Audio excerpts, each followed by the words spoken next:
মনের ভাব তো কিছু গোপন নাই রে মা। আমি তো কয়াই দিছি, বিয়ের আগে আমি কোনো কাজকর্ম করতে পারবো না।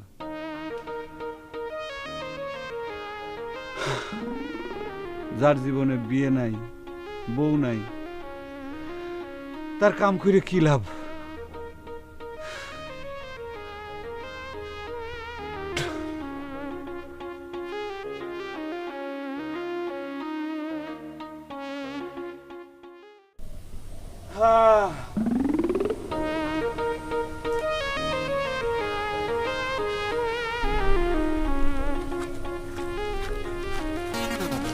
কি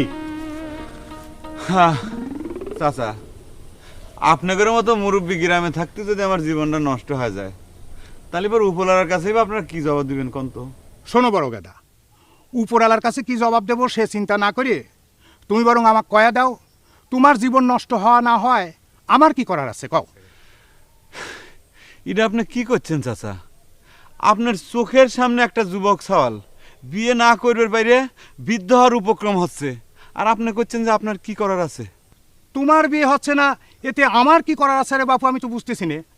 আমি তোমার বাপও না মাও না, এমনকি রক্তেরও কেউ না। আমি তো মনে করি করার অনেক কিছু আছে। আমার বাপ মা ফেল মারলি পরে আপনারা গ্রামবাসী যারা মুরব্বী আছেন তাদের এগিয়ে আসা উচিত না? আপনার দুইখান হাত ধরে অনুরোধ করতেছি চাচা, আমার একখান বিয়ের ব্যবস্থা করে দেন, যেমন হোক তেমন হোক। মনে করেন যে খালি একখান বউ হলেই চলবে।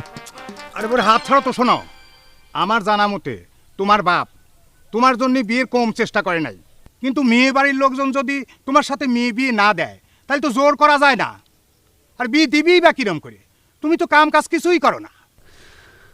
এবার আজও দেখলাম তোমার বুড়ি বাপটার দোকান বন্ধ করে মুকামে যাওয়া লাগলে, আর তুমি এত বড় জুয়েন সাওয়াল আজারি পেশাল পাড়িয়ে বেড়াচ্ছাও। একটা কথা কিছুতেই আপনি করে বুঝিবার পারতেছি না চাচা, কাম যে করব মনে তো আনন্দ থাকা লাগবে। জুয়েন মানুষ, ঘরে বউ থাকবি, আনন্দ নিয়ে কাম করব, সেই আনন্দের ব্যবস্থাটাই তো হইল না চাচা। সুপ্রা, বিয়ে করে বউ খাওয়াবে কি সে চিন্তা করেছ কোনোদিন? আজকাল কারোর মেয়ে এত সস্তা হয় নাই যে তোমার মতো অকম্মার সাথে বিয়ে দিবে। আবারও ভুল করতেছেন চাচা। আমি কি সারাটা জীবন এরকম অকম্মা থাকবো?